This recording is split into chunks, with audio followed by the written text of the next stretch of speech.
Yeah, I know. It's been, what, a couple of weeks since my last review, and I know, but hey, been 3 years, folks. Understand. Should have given you this review much sooner than later, but again, I just wanted to get it away. That's all. That's all it was. But hey, I'm back, and from what I've heard about this movie, I'm hearing some really good things, and hopefully, this be the movie to finally get Marvel back on track. That's always the case with every Marvel movie. Does it save the MCU or does it die? I mean, that's just the constant battle that the internet always pits itself is the MCU dead or is it brought back? I'm just somebody who's just trying to be respectful with regards to the quality of each said film. So let's see how this one is.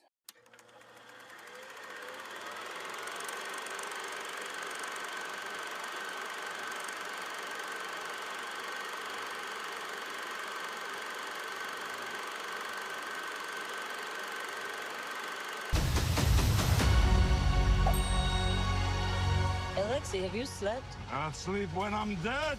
I'd like not to die today, so maybe somebody else should be driving.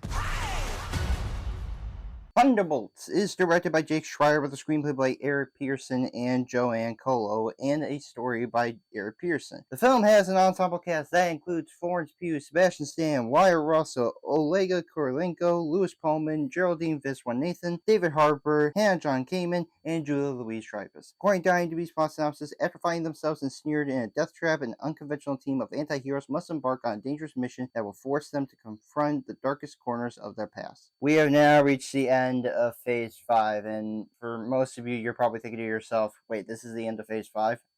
Listen, there was a time and place when everyone, even the most casual people, would think to themselves when a phase would be. When it started, when it ended. Nowadays, with so much the MCU being up and down and so much content to a lot of people walking away from the MCU after Endgame. At this point, a lot of people don't really see the phases anymore. They're just kind of like, oh, okay, another Marvel movie came out. Not thinking of what phase we're in, but hey, one's here, who cares? We've just now reached the end of this phase, and it's just being another mixed bag, just like how phase 4 was. That's just what it is. That's the nature of it. Hey, we're almost at the end of this saga anyways. Let's just see it through. After Brave New World, I didn't know if I was really excited for this one. As much as I wanted to always give this movie a chance, there was a part of me that's like, Brave New World kind of disappointed me, so let's see how this one is. It could be really good, but it can also be average to just downright bad. But hey, I don't know. I'm just going into this blindly as all of you are. When the film was announced with the team lineup, my expectations weren't super high since most of the team was pretty much made up of super soldiers. I mean, when you have Red Guardian, Bucky Barnes, and U.S. Agent John Walker, I mean, it's pretty much just made up of just muscle-bound guys and ladies that can kick ass, but still, it's pretty much just the idea of not a lot of these people have powers, except for maybe one. One has powers, but overall, not really. Most of them just seem kind of average. However, once the film did came out, and as I was hearing some things about the film, people really talking about it, I was like, alright, now I'm actually curious on what people were mentioning and what people were really liking about this movie, and once I did see it, I was completely surprised on how great this was. I'm just as shocked as all of you. How in the world is a Thunderbolts movie better than a Captain America movie? It's almost like I have to now sit with that for a long time, and it's kind of sad to think that way. Although I had a few issues with this film, I do think that this is a step in the right direction that Marvel can take and hopefully go forward. Know that this is the type of movie that a lot of MCU fans have been kind of asking for. Not like a team-up movie, but just a movie that feels like it was made from start to finish. There was no reshoots, no having to push it back. It's like it was made for what it was and knew exactly how they wanted to make it. With that said, here are the positives that I have. The performances are stellar. Everyone in the cast, particularly Pugh, Russell, Pullman, Harbour, and Dreyfus, brings so much charm and emotion to their characters, making the audiences actually care for these anti-heroes. In a day and age where you look at some of the characters in the MCU, and listen, I am not trying to bash any of these heroes or any of the actors who are portraying them, because it is not their fault. It is not. It is really just depending on writing and how it's executed. But I gotta be honest, I really think the actors in this movie stepped up so much. Florence Pugh, I never thought I would ever be super excited to see Yelena. I always liked her, but I was never really crazy about her. But watching this movie, man, I was really crazy about her because she was damn good in this movie. So was Louis Pullman. I was completely surprised for a character named Bob I would actually get so much attachment to. And although I will not spoil what his character is, even though at this point it's been out for now 2 weeks, pretty much the internet is what it is, I'm still going to not say what his character plays, but he was definitely an emotional part of the film that I was genuinely surprised by. Wyatt Russell, he really is like his dad, because he is just the most charming, lovable dickhead you can ever come across in the MCU. And for a character that started off in a Disney Plus show, it was a great way to show how much his character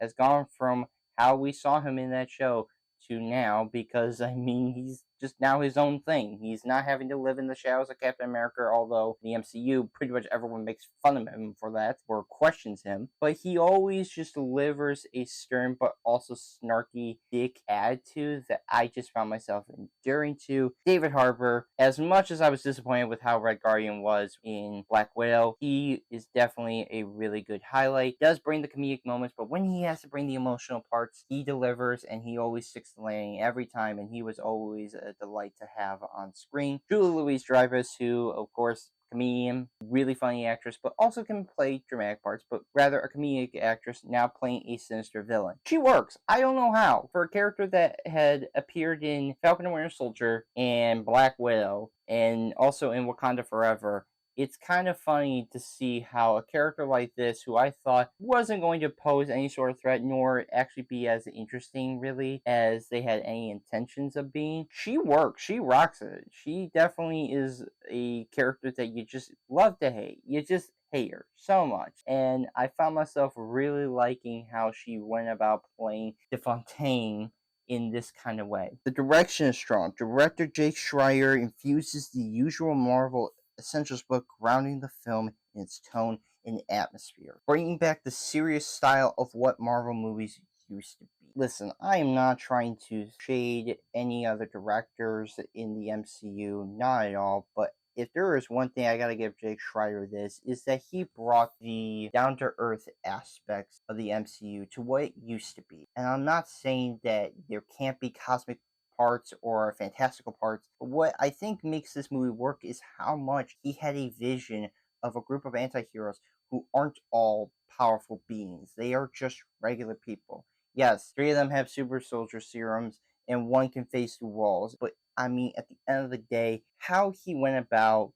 bringing this group of anti-heroes into this film is quite amazing and quite shocking, because again, for a movie that is pretty much like Marvel's Suicide Squad, it doesn't feel like the Suicide Squad that James Gunn made. And fun fact, James Gunn had pitched a Thunderbolts movie before he then worked on the Suicide Squad, and that's just kind of funny to think about. But it's crazy to think how much Jake Schreier was a breath of fresh air to bring to the Marvel Universe with his sort of directing style that he has, and making it to where people really want that feeling of what the MCU kind of used to be. The writing is balanced. Screenplay writers Pearson and Calo knows how to keep the drama and comedy well enough that it doesn't overlap each other. Everything feels equaled out. As much as I am not saying that the MCU can't have jokes, at the same time, I will agree with some people, it's gotten jokier. It's kind of gotten to a point where it can be,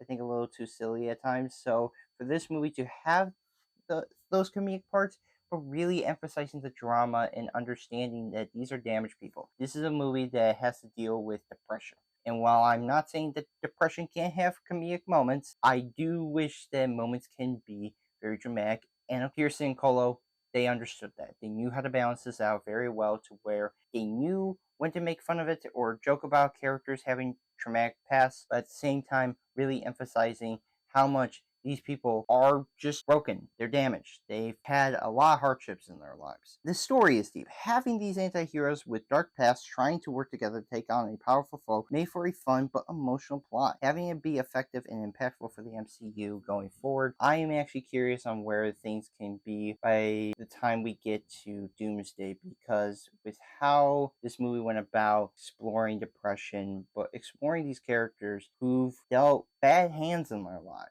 troubled parts of their livelihood because of how things were and the situations that we're in. It made for a very impactful film that I never thought the MCU could even try to do. Again, with its theme of depression, it worked very well by the end. And I was surprised that the ending was not a typical MCU ending. It felt actually different for once. It actually felt genuine ending that really feels like it was trying to really address a serious topic that wasn't demean, that wasn't anger filled. It was actually serious and actually spoke from so many people who have gone through that cycle. I have, very much so. And for a movie to actually tackle that and do it in a way where it can be fun but also can be very sad and very much emotional, I was glad to see that Jake Schreier and company, they managed to land that theme very well by the end of it. The action is entertaining. Every action sequence is intense and made for some exciting moments for each character involved. It may not be as big set pieces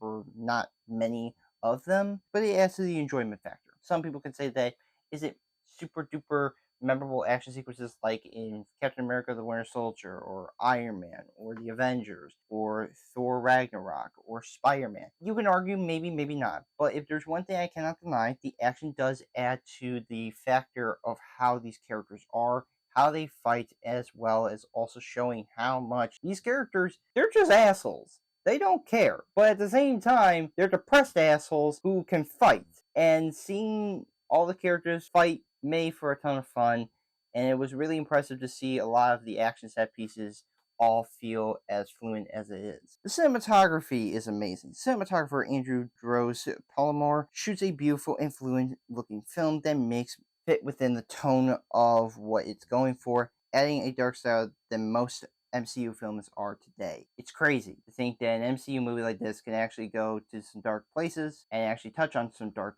themes, because nowadays with the MCU, it's kind of gotten lighthearted, it's kind of gotten jovial and jokey and whatnot, and to see them actually try to tackle a subject matter in the movies, I should say. In the TV shows, you could say it's probably the same thing, but I'm saying for the movies, for it to actually address something that is serious, and for this film to really showcase the dark aspects of these characters, I think Palomar does an amazing job of capturing all of that, especially when it showcases the Void. When the Void gets involved, man, that shit is scary. It is creepy, it is terrifying, it is ominous on how it's displayed and how gray and dark things can be. And there are some sequences, especially one with Yelena in the forest area, that I think looks beautiful. And something different for the MCU than most other films in this universe have tried to do. The music is atmospheric. Composer Sun Lux adds to the serious and enjoyment factor of the film, blending with how the movie plays out. I'm happy to know that a composer like this can match the same level as the writing and as what the director wants. Sun Lux, he delivers on all that.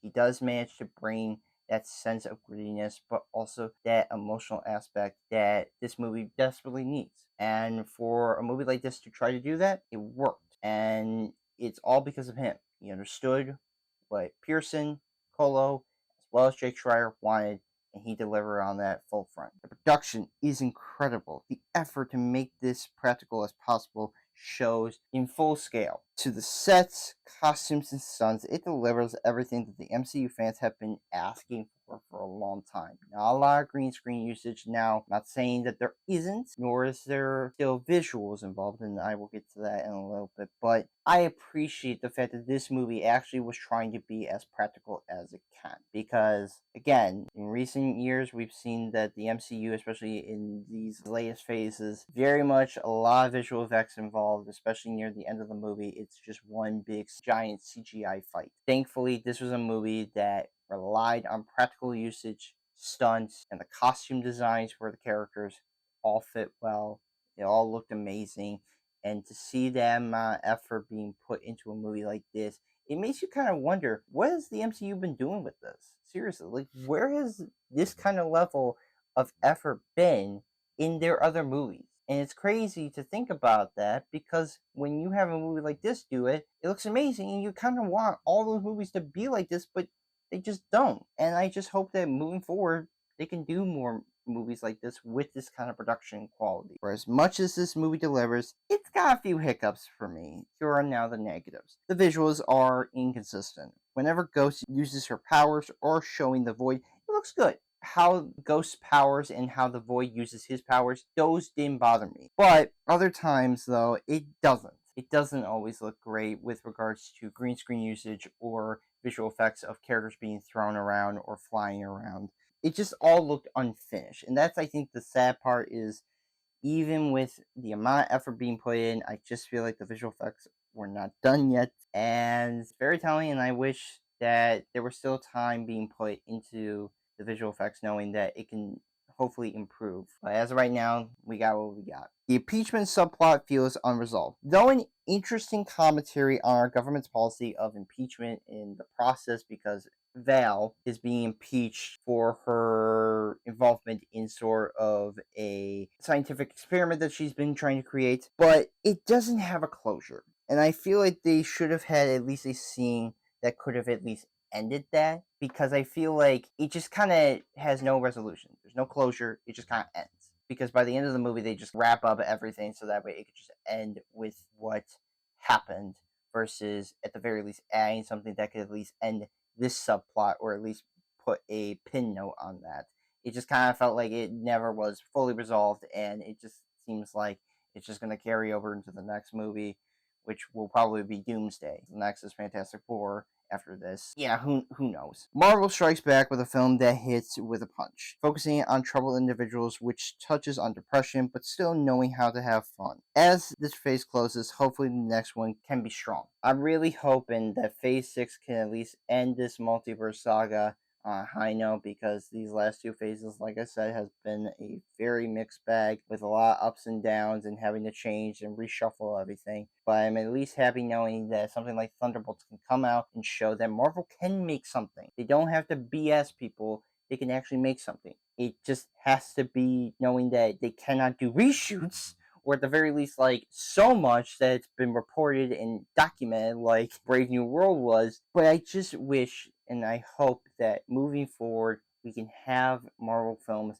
that don't have to come with a lot of baggage in terms of its problems, that it can actually deliver on high quality things that we know Marvel can do. They've proven that with the first three phases. So I hope once we get out of this multiverse saga and into the mutant saga, because that's what it's ultimately going to be, we can start getting some good things like how this film delivered. I'm going to give Thunderbolts an 8 out of 10. I was completely shocked that this movie was as good as it was, and it just makes you wonder with these last few movies, especially ones that were kind of duds or just didn't really hit well, where was this? Where was this type of Marvel? Where was the Marvel like this been in my life? Or at least in these last few phases. I'm not saying that the MCU was dead or anything, or shouting that through the internet. I'm just saying, you kind of look back and you're like, I wanted this. And yet they're delivering it to me now?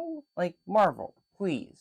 Moving forward, I'm not asking for every movie to be like Thunderbolts, but I'm talking about production quality and actually good storytelling. Please do something like this, where you actually take your time and actually make a story that is worth telling. I will be soon doing a review for the original Lilo and Stitch, and then soon Mission Impossible Dead Reckoning Part 1. So yes, look forward to that review and other reviews coming soon.